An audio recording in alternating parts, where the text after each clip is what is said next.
Hello Achievers, welcome to Shakti's Knowledge Hub. Myself Dr. Shakti Subanya. இன்னைக்கு நம்ம பார்க்க போகிறது ஒரு புது சப்ஜெக்ட். So business environment. இந்த சப்ஜெக்ட் நிறைய யூஜி கேட்டகரியில் வர கோர்சஸில் இருக்குது. தென் அதே மாதிரி பிஜி ஆஸ் வெல் சிபிஎஸ்சியில் இது ஒரு செப்பரேட் சாப்டராக 12th ஸ்டாண்டர்டில் இருக்குது. தென் ஸ்டேட் போர்டுக்கும் இதில் நிறைய டாபிக்ஸ் வந்து மேட்ச் ஆகுது. ஸோ பிஸ்னஸ் என்விரான்மெண்ட் அப்படிங்கிறது ஒரு செப்பரேட் சப்ஜெக்டாக இருக்கிறதுனால இதோட இன்ட்ரோடக்ஷன்லேருந்து நம்ம இன்றைக்கி ஸ்டார்ட் பண்ண போகிறோம். Business environment refers to the forces and institution outside the firm with which its members must deal to achieve the organizational purposes. அதாவது பிஸ்னஸ் அப்படிங்கிறது நமக்கு தெரியும், ஒரு தொழில் அல்லது ஏதாவது ஒரு மாதிரியா ஆக்டிவிட்டீஸ் நடக்கக்கூடிய ஒரு இடம். அதனுடைய என்விரான்மெண்ட் அதாவது இமீடியட் சரௌண்டிங். நம்ம ஒரு பிஸ்னஸ் பண்ணுறோம் அப்படின்னா நம்ம ஒரு தனிப்பட்ட இண்டிவிஜுவலாக மட்டும் அந்த பிஸ்னஸை பண்ணுறது கிடையாது. கண்டிப்பாக நம்மளை சுற்றி குரூப் ஆஃப் பீப்புள் அல்லது குரூப் ஆஃப் ஆக்டிவிட்டீஸ் அல்ல பல விஷயங்கள் வந்து நடந்துக்கிட்டு இருக்கும். அதை தான் ஃபோர்ஸஸ் அல்லது இன்ஸ்டிடியூஷன்ஸ் அப்படின்னு சொல்கிறாங்க. ஸோ அந்த மாதிரியான விஷயங்கள் வந்து நம்மளுடைய பிஸ்னஸ்க்கு நேரடியாகவோ மறைமுகமாகவோ ஏதாவது ஒரு வகையான தாக்கத்தை கொடுக்கும். அது எய்தர் பாசிட்டிவாகவும் இருக்கலாம் அல்லது நெகட்டிவாகவும் இருக்கலாம். ஸோ அது ரிலேட்டடான விஷயங்கள் தான் நம்ம இன்றைக்கி பார்க்க போகிறோம். இதில் ஃபோர்ஸஸ் அண்ட் இன்ஸ்டிடியூஷன்ஸ் அப்படிங்கிற 2 டேர்ம் நம்ம பார்க்குறோம். ஸோ அதில் ஃபோர்ஸஸ் எல்லாம் என்ன அப்படின்னா economical, social, political and technological aspects. So environment in the sense நம்மளோட அவுட்சைடர்ஸ், அதாவது நம்மளுடைய பிஸ்னஸில் வெளியில் இருந்து நேரடியாகவும் மறைமுகமாகவும் நம்ம பிஸ்னஸ்க்காக ரிலேட்டாக இருக்கிற பர்சன்ஸ் அல்லது ஒரு இன்ஸ்டிடியூஷன்ஸ் வந்து பிஸ்னஸ் என்விரான்மெண்ட். ஸோ அதில் ஃபோர்ஸஸ்னு சிலர் சொல்லக்கூடியது பார்த்திங்கன்னா இந்த எக்கனாமிக் என்விரான்மெண்ட்டாக இருக்கலாம், இல்லாட்டினா சோஷியல், அதாவது நம்மளுடைய சொசைட்டி, இது ரிலேட்டடாக நம்ம நிறைய எக்ஸாம்பிள்ஸ் பார்த்துருக்கோம். அல்லது ஏதாவது பொலிட்டிக்கல் இன்டர்ஃபரன்சஸ், ஈவன் டெக்னாலஜி ரொம்ப முக்கியமான விஷயம். ஸோ இதில் வந்து கண்டிப்பாக டெக்னாலஜி சார்பான இம்பேக்ட்ஸ் வந்து நம்ம பிஸ்னஸில் இருந்துக்கிட்டே வரும். அடுத்தது இன்ஸ்டிடியூஷன்ஸ் அப்படிங்கிற பாயிண்ட் ஆஃப் வியூவில் பார்த்தீங்க அப்படின்னா நம்மளோட இமீடியட் என்விரான்மெண்ட்ஸ் யாராக இருப்பாங்க அப்படின்னா சப்ளையர்ஸ். நம்ம பிஸ்னஸ்க்கு தேவையான இன்புட்ஸ் கொடுக்கக்கூடிய பீப்புளை நம்ம சப்ளையர்ஸ் அப்படின்னு சொல்லுவோம். கஸ்டமர்ஸ்னால் நம்மளுடைய ப்ராடக்டை பர்ச்சேஸ் பண்ணுறவங்க. தென் காம்படிட்டர்ஸ், நம்மளை மாதிரியே பிஸ்னஸ் பண்ணுற வேறு category of business people. So இந்த மாதிரி நம்மளுடைய பிஸ்னஸ்க்கு நேரடியாகவும் மறைமுகமாகவும் நிறையா பீப்புள் அல்லது நிறையா இன்ஸ்டிடியூஷன்ஸ் அல்ல விஷயங்கள் வந்து தொடர்புடையதாக இருக்குது. இதனால் நமக்கு ப்ளஸ்ஸும் இருக்கும் மைனஸும் இருக்கும். It includes all those constraints and forces external to the business within which it operates. அதுதான் நம்மளுடைய பிஸ்னஸ் வந்து நம்ம ரன் பண்ணும்போது அதனுடைய ஃபோர்ஸஸ் மூலயமாவோ அந்த இன்ஸ்டிடியூஷன்ஸ் மூலயமாவோ எந்த மாதிரியான இம்பேக்ட் வேணாலும் இருக்கும். The firm must be aware of these external forces and institution. So அப்படி வந்து அந்த ஒரு கணக்கில் இருக்கிறதுனால கண்டிப்பாக ஒரு பிஸ்னஸ் ஆர்கனைசேஷன் வந்து நம்ம ரன் பண்ணுறோம் அப்படின்னா நம்ம வந்து நம்மளோட ஒர்க்கில் மட்டும் கான்சென்ட்ரேட் பண்ணாமல் நம்மளோட இமீடியட் சரௌண்டிங், அதாவது நம்மளோட இமீடியட் என்விரான்மெண்ட்லேயும் என்ன நடந்துட்டுருக்கு அப்படிங்கிற ஒரு அவேர்னஸில் வந்து கண்டிப்பாக கிளியராக இருக்கணும். ஸோ அந்த கிளாரிட்டி நமக்கு இருந்துச்சு அப்படின்னா தான் நம்மளோட பிஸ்னஸை வந்து எந்த ஒரு டிஸ்ட்ராக்ஷனோ டிஸ்டர்பன்ஸும் இல்லாமல் ரன் பண்ண முடியும். The firm must be nagged keeping in mind these forces and institutions so that the organizational objectives are achieved. So நம்ம முன்னாடி டிஸ்கஸ் பண்ணிட்டு இருந்த மாதிரி ஒரு ஈகிள் ஐ வாட்ச் அப்படின்னு சொல்லுவாங்க. ரொம்ப கான்ஷியஸாக நம்மளோட இமீடியட் என்விரான்மெண்ட்டை நம்ம அப்சர்வ் பண்ணும்போது தான் அதன் மூலமாக கிடைக்கிற ஆப்பர்ச்சுனிட்டிஸ் மூலமாக ப்ளஸ் மூலமாகவும் நம்மளால் அப்ஜெக்டிவ்ஸையும் அச்சீவ் பண்ண முடியும். வேறு ஏதாவது ப்ராப்ளம்ஸ் இருந்தாலும் அதை நம்மளால் டேக்கிள் பண்ண முடியும். ஸோ இந்த பிஸ்னஸ் என்விரான்மெண்ட் அப்படிங்கிற ஆஸ்பெக்டில் வர டாப்பிக்கில் நம்ம ஃபஸ்ட்டு பார்க்க போகிற ஒரு சப் டாபிக் என்ன அப்படின்னா features of business environment. Business environment அப்படின்னு நம்ம சொல்கிறோம் அப்படின்னா அதுக்குன்னு சில நேச்சர் அல்லது கேரக்டரிஸ்டிக் ஃபீச்சர்ஸ் இருக்கும், அதாவது அதோடைய தன்மைகள். அதெல்லாம் என்னென்ன அப்படின்னு இப்போ நம்ம பார்க்கலாம். அதில் first totality of external forces. Business environment is a sum total of all the forces or factors external to the business firms. நம்ம பிஸ்னஸை தாண்டி வெளியில் நம்ம பார்க்கக்கூடிய நேரடியாகவோ மறைமுகமாகவோ நம்ம பிஸ்னஸ்க்கு தாக்கத்தை ஏற்படுத்தக்கூடிய எந்த ஒவ்வொரு விஷயமும் இருந்ததுனாலும் அது எல்லாமே மொத்தமாக ஒரு எக்ஸ்டர்னல் ஃபோர்ஸஸ் அப்படின்னு சொல்கிறோம். அதை டோட்டலாக சொல்கிறது தான் வந்து பிஸ்னஸ் என்விரான்மெண்ட். ஸோ அதுதான் totality of external forces. Specific and general forces. Business environment includes both specific and general forces. Specific forces includes investors, competitors, customers, etc., whose influences the business firm directly, while the general forces includes the social, political, economical, legal, and technical conditions which affects the business firm indirectly. So இங்கே இன்னொரு characteristic feature என்ன ஆஸ்பெக்டில் சொல்கிறாங்க அப்படின்னா specific forces, general forces. எந்த ஒரு business ஆஸ்பெக்டுக்கு ரிலேட்டடான விஷயங்கள் வந்து நம்மளுடைய பிஸ்னஸை நேரடியாக, அதாவது டைரெக்டாக வந்து இம்பேக்ட் பண்ணுதோ அந்த மாதிரியான ஃபோர்ஸஸ் அல்லது ஃபேக்டர்ஸை வந்து ஸ்பெசிஃபிக் ஃபோர்ஸஸ் அப்படின்னு சொல்கிறாங்க. அதுக்கு என்னென்ன எக்ஸாம்பிள்ஸ் அப்படின்னு பார்த்தோம்னா, நமக்கு இன்வெஸ்டர்ஸ், நம்ம பிஸ்னஸில் இன்வெஸ்ட் பண்ணுற வெளியிலேருந்து வரக்கூடிய பீப்புள், தென் காம்படிட்டர்ஸ், கஸ்டமர்ஸ், இந்த மாதிரி இவங்கெல்லாம் வந்து நம்ம பிஸ்னஸ்க்கு டைரெக்டான ஒரு இம்பேக்ட் கொடுக்குறவங்க. இதுவே பிஸ்னஸ்க்கு மறைமுகமாகவோ இல்லாது வேறு ஏதாவது ஒரு ஆஸ்பெக்டில் வந்து ஒரு இம்பேக்ட் கொடுக்குது பிஸ்னஸ்க்கு அப்படின்னா அதெல்லாம் வந்து ஜென்ரல் ஃபோர்ஸஸ் அப்படிங்கிற கேட்டகரியில் சொல்கிறாங்க. அதில் வர எக்ஸாம்பிள்ஸ் பார்த்திங்கன்னா சோஷியல், அதாவது நம்ம முன்னாடி பார்த்த அதே அந்த ஃபோர்ஸஸும் அண்ட் இன்ஸ்டிடியூஷன்ஸ் தான். Social, political, economical, legal and technical conditions.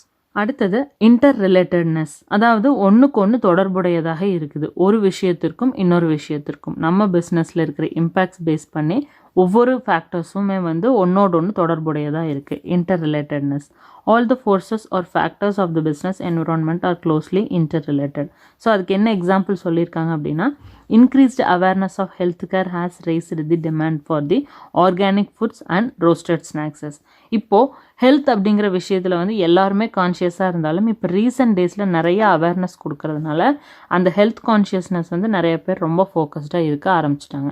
So இப்படி இருக்கிற பட்சத்தில் எப்படி நம்மளுடைய ப்ராடக்ட்ஸ் வந்து டிமாண்ட்ஸ் இருக்குது அப்படிங்கிறத பற்றி, அதாவது இன்டர் ரிலேட்டட். இங்கே என்ன எக்ஸாம்பிள் கொடுத்துருக்காங்க அப்படின்னா, இந்த கான்ஷியஸ்னஸ் வந்ததுனால இந்த ரோஸ்டட் ப்ராடக்ட்ஸ், அதாவது அந்த ஜங்க் ஃபுட்ஸ், ஸ்நாக், அந்த மாதிரி விஷயங்கள்லேருந்து இப்போ ஆர்கானிக் ஃபுட்ஸ், அந்த ஹெல்தி ஐட்டம்ஸ்க்கு வந்து டிமாண்ட்ஸ் வந்து ஜாஸ்தி ஆகிட்டுருக்கு. ஸோ மக்கள் வந்து அந்த மாதிரியான ப்ராடக்ட்ஸ் வந்து ப்ரிஃபர் பண்ண ஆரம்பிச்சிட்டாங்க. ஸோ கண்டிப்பாக ஒரு ரிலேட்டட்னஸ் இருக்கும் ஒரு விஷயத்துக்கும் அதற்குண்டான இம்பேக்ட்டுக்கும், அந்த மாதிரியான ஒரு சுச்சுவேஷன். ஸோ இதுதான் இன்டர் ரிலேட்டட்னஸ். அடுத்தது டைனமிக், அதாவது சேஞ்சிங் நேச்சர். நம்மளோட என்விரான்மெண்ட் அப்படிங்கிறது எப்பவும் ஒரே மாதிரி இருக்க போகிறது இல்லை. ஏன்னா நேற்றுக்கு இருந்த ப்ரிஃபரன்ஸ் நமக்கே இன்றைக்கி வேறு மாதிரி இருக்கும். அப்படிங்கும்போது டோட்டலாக பிஸ்னஸ் என்விரான்மெண்ட் அப்படின்னு பார்த்தோம் அப்படின்னா டெஃபினட்டாக எவ்ரி செகண்ட், எவ்ரி மினிட் ஏதாவது ஒரு வகையில் சேஞ்சஸ் இருந்துக்கிட்டே தான் இருக்கும். அதுதான் இதில் டைனமிக் அப்படின்னு சொல்லப்படுது. Business environment is dynamic in nature which keeps on changing with the change in technology, consumers fashion and taste etc. So ஒரு கஸ்டமர் பாயிண்ட் ஆஃப் வியூலேருந்து பார்த்தீங்க அப்படின்னா அவங்களுடைய டிமாண்ட்ஸ், டேஸ்ட் அண்ட் ப்ரிஃபரன்ஸாக இருக்கலாம், ஃபேஷன், ட்ரெண்டு. இப்போ நம்மளோட ட்ரெஸ் எல்லாமே வந்து ஒரு எக்ஸாம்பிளாக எடுத்துக்கலாம். இந்த இயர் வந்து பல சேஞ்சஸ் வந்து ஒரு காஸ்டியூம் அந்த ஃபீல்டில் வந்து வந்திருக்கு. ஸோ இந்த மந்த் ஃபேஷனாக இருக்கிறது வந்து அடுத்த மாதம் அவுட் ஆஃப் ட்ரெண்ட் ஆயிடுது. அந்த மாதிரி டிமாண்ட்ஸ் அண்ட் ப்ரிஃபரன்சஸ் எல்லாமே வந்து சேஞ்ச் ஆகிட்டே இருக்குது. லைக்வைஸ் ஆப்வியஸ்லி மறுக்க முடியாத ஒரு விஷயம் டெக்னாலஜி. அடுத்தது அன்சர்டனிட்டி, அதாவது எதிர்பார்க்க முடியாமல் இருக்கிற ஒரு விஷயம். இப்போ பிஸ்னஸில் சில விஷயங்கள் நம்ம ப்ரெடிக்ட் பண்ண முடியும், ஆனால் எல்லாமே நம்மளால் கரெக்டாகவும் அக்யூரேட்டாகவும் ப்ரெடிக்ட் பண்ண முடியும் அப்படின்னா முடியாது. ஏன்னா ஃப்யூச்சர் இஸ் அன்சர்டைன். நம்மளால் எதிர்கொண்டு போக முடியும், சில விஷயங்கள் சமாளிக்க முடியும், ஆனால் அக்யூரேட்டாக இதுதான் நடக்க போகுது அப்படிங்கிறத ப்ரெடிக்ட் பண்ண முடியாது. ஒரு அனுமானத்தில் வேணால் நம்ம சொல்லலாம். Business environment is uncertain as it is difficult to predict the future environmental changes and their impact with full accuracy. So complete accuracy-ல நம்மனால சொல்ல முடியாது, பட் சில predictions மட்டும் நம்மனால வைக்க முடியும். அதுதான் uncertainty.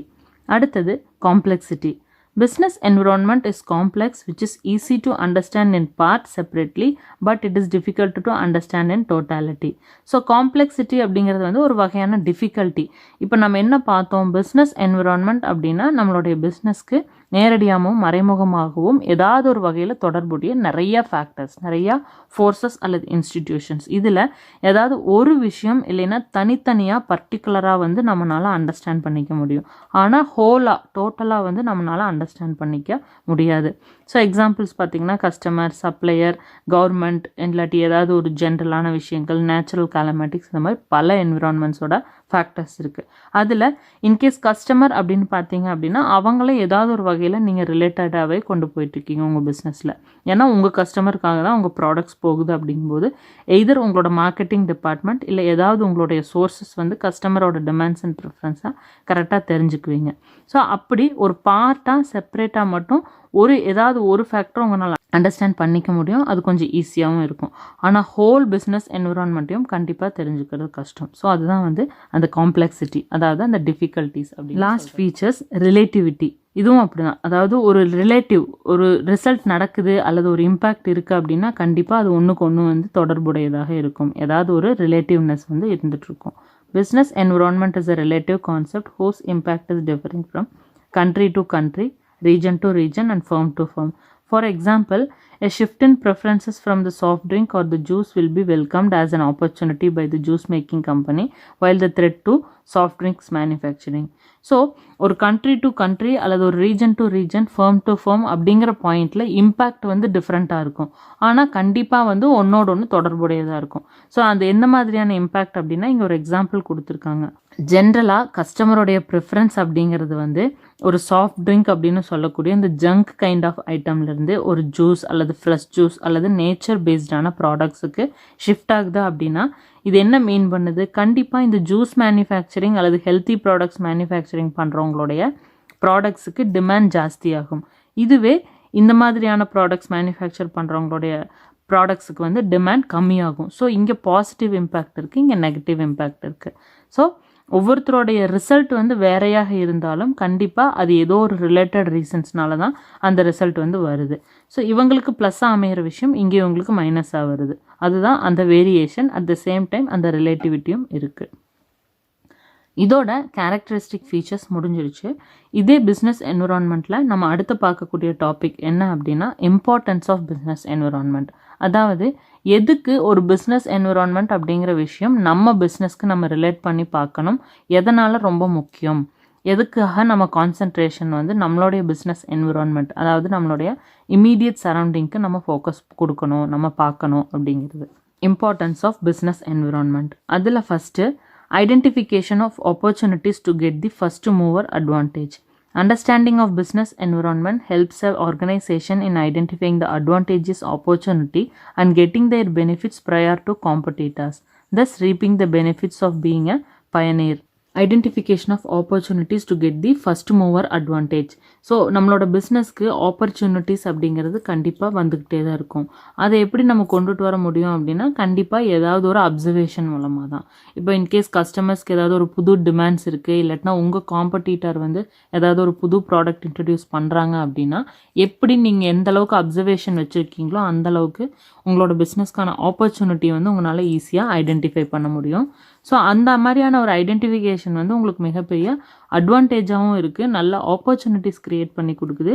ஈவன் சம்டைம்ஸ் நீங்கள் உங்களோட பயனீராகவும், அதாவது உங்கள் பிஸ்னஸை வந்து ஒரு புது விஷயத்தின் மூலமாக இனிஷியேட் பண்ணுற ஒரு பர்சனாகவும் உங்களால் மாற முடியுது. Identification of threats. Correct knowledge of business environment helps an organization to identify those threats which may adversely affect its operations. For example, Bajaj Auto made considerable improvements in its two-wheeler when Honda and other companies entered the auto industry. எப்படி ஒரு proper observation மூலமாக நம்மளுடைய பிஸ்னஸ்க்கு உண்டான ஆப்பர்ச்சுனிட்டிஸை நம்மளால் ஈஸியாக gain பண்ணிக்க முடியுதோ அதே மாதிரி நம்ம பிஸ்னஸில் வரக்கூடிய த்ரெட்ஸ், அதாவது ஒரு அப்டக்கிள்ஸ், நம்மளோட ஸ்வாட் அனலைசிஸ் வீடியோவில் பார்த்துருப்போம். Strength, weakness, opportunities and threads அந்த மாதிரி. ஸோ பிஸ்னஸ்க்கு ரிலேட்டடான த்ரெட்ஸ், அதாவது தடைகள் கூட நம்ம வந்து என்விரான்மெண்ட்டை கிளியராக அப்சர்வ் பண்ணுறது மூலமாக நம்மளால் ஈஸியாக ஐடென்டிஃபை பண்ணிக்க முடியும்.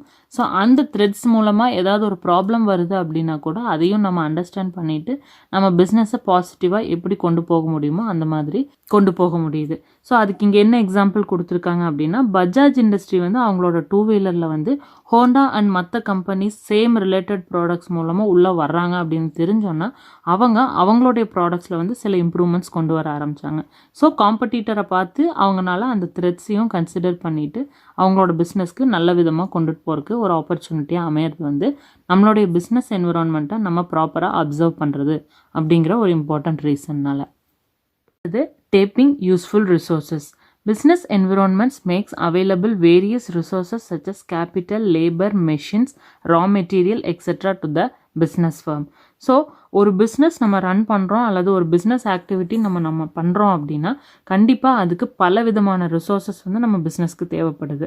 எந்த மாதிரியான ஒரு பேசிக்கான ரிசோர்ஸஸ்ன்னு பார்த்தீங்கன்னா நம்ம இன்வெஸ்ட் பண்ணக்கூடிய கேபிட்டல், லேபர் அதாவது ஹியூமன் ஃபோர்ஸஸ், நம்ம செய்யக்கூடிய அந்த வேலைக்கு உதவிகரமாக இருக்கிற அந்த human resource, then machineries and equipments, then கண்டிப்பாக ரா மெட்டீரியல். இந்த மாதிரி எல்லா விஷயங்களுமே நம்ம பிஸ்னஸ்க்கு வந்து கொண்டு வந்து சேர்த்தணும். In order to know the availability of resources and making them available on time at economical price, knowledge of business environment is necessary.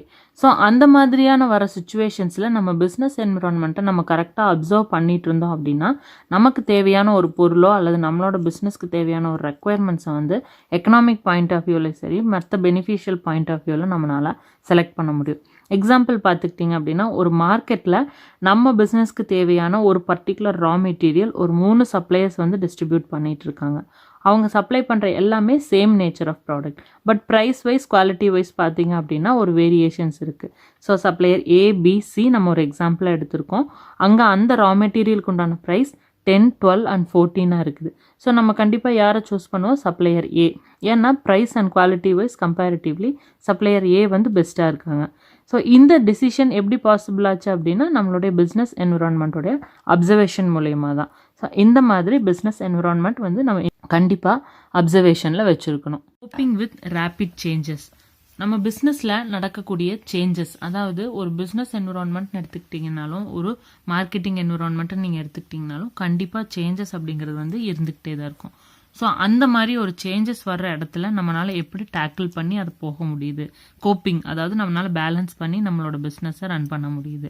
கண்டிப்பாக அதுவுக்கும் நம்மளோட பிஸ்னஸ் என்விரான்மெண்ட் அப்சர்வேஷன் அப்படிங்கிறது ரொம்ப முக்கியம். Continuous study and scanning of business environment helps in knowing the changes which is taking place and thus they can be faced effectively.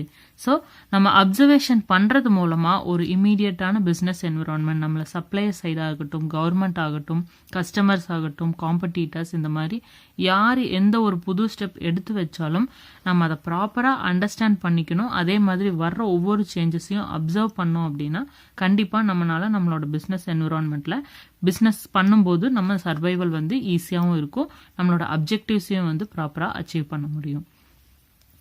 Last point என்ன அப்படின்னு பார்த்தீங்கன்னா assistance in planning and policy formulation. So business environment observation அப்படிங்கிறது இந்த மாதிரியான different ரீசன்ஸுக்கு மட்டும் use ஆகல. கண்டிப்பாக ஒரு பிஸ்னஸோட பிளானிங் அண்ட் பாலிசி ஃபார்முலேஷன்ஸுக்கு கூட ஒரு அசிஸ்டன்ஸாக, அதாவது ஒரு சப்போர்ட்டிவ் ஆஸ்பெக்டாக வந்து அமையுது. எப்படி அப்படின்னு நம்ம பார்த்தோம் அப்படின்னா understanding and analyzing of the business environment helps the organization in planning and policy formulation. For example, ITC hotel planned a new hotels in India after observing the boom in tourism sector. So இதோட அண்டர்ஸ்டாண்டிங்காக ஒரு easy example கொடுத்துருக்காங்க. என்ன அப்படின்னா ITC அப்படிங்கிறது ஒரு மிகப்பெரிய biggest industry அப்படிங்கிறது நம்ம எல்லாத்துக்குமே தெரியும். ஸோ அவங்க ஒரு ஹோட்டல் இண்டஸ்ட்ரி, அதாவது ஒரு புது ஹோட்டல் வந்து இந்தியாவுக்குள்ளே கொண்டுட்டு வரணும் அப்படிங்கிறத வந்து அவங்க ப்ரிஃபரன்ஸாக அவங்களோட பிஸ்னஸில் வைக்கும்போது அது எதை பேஸ் பண்ணி அவங்க பிளான் பண்ணாங்க அப்படின்னா இந்தியாவில் வந்து டூரிஸ்ட் செக்டர், அதாவது டூரிசம் அப்படிங்கிற விஷயம் வந்து ரொம்ப ஜாஸ்தி ஆகிட்டு இருக்கு. முன்னாடி இருந்ததை விட இப்போ நிறையா பிளேசஸ் வந்து டூரிஸ்ட் ஸ்பாட்டாக அவங்க வந்து அனௌன்ஸ் பண்ண வர ஒவ்வொரு ஏரியாஸ்லேயும் சரி ஒவ்வொரு முக்கியமான ஸ்பாட்ஸ்லையும் புதுசாக விசிட்டர்ஸ் வந்து வந்துக்கிட்டே தான் இருக்காங்க. ஸோ அப்படி வர்ற பட்சத்தில் அந்த டூரிசம் செக்டார் அப்படிங்கிறது வந்து பூம், அதாவது ரொம்ப க்ரோயிங் ஸ்டேஜில் இருக்கிறதுனால கண்டிப்பாக ஹோட்டல் ரெக்குயர்மெண்ட்டும் இருக்கும். ஸோ இதை பேஸ் பண்ணி அவங்க அந்த ஹோட்டல் இண்டஸ்ட்ரி அப்படிங்கிற ஒரு புது ட்ராக்குள்ளே உள்ளே கொண்டுட்டு வராங்க அவங்க பிஸ்னஸோட எக்ஸ்பென்ஷன் மாதிரி. ஸோ இதுவும் ஒரு வகையான பிளானிங் அண்ட் பாலிசி ஃபார்முலேஷன் தான். ஸோ இந்த மாதிரி பிஸ்னஸ் என்விரான்மெண்ட் அப்படிங்கிற விஷயமும் அதோடைய அப்சர்வேஷனும் நம்மளுக்கு பல இம்பாக்ட்ஸும் பல பாசிட்டிவான விஷயங்களும் கொடுக்குது. ஸோ இந்த மாதிரியான 2 விஷயங்கள் தான் features of business environment and importance of business environment. அதாவது அதோடைய தன்மை என்ன, தென் பிஸ்னஸ் என்விரான்மெண்ட் அப்படிங்கிற விஷயம் எதுக்கு தேவை அப்படிங்கிற 2 முக்கியமான டாபிக்ஸ் வந்து நம்ம இன்னைக்கு டிஸ்கஸ் பண்ணியிருக்கோம். இதே பிஸ்னஸ் என்விரான்மெண்ட் ரிலேட்டடான ரிமைனிங் கான்செப்ட்ஸ் நம்மளுடைய நெக்ஸ்ட் வீடியோவில் பார்க்கலாம். உங்களுக்கு ஏதாவது டவுட்ஸ் அண்ட் கிளாரிஃபிகேஷன்ஸ் இருந்துச்சு அப்படின்னா ஆஸ் யூஷுவல் கமெண்ட்ஸ் மூலமாவோ அபவுட் பேஜில் கொடுத்துருக்கிற மெயில் ஐடி மூலமாவோ தெரியப்படுத்துங்க. உங்களுடைய ரெக்வயர்ட் டாபிக்ஸ் எதாக இருந்தாலுமே. மீண்டும் அடுத்த வீடியோவில் சந்திக்கலாம். Thank you all for watching. Have a good day. Bye.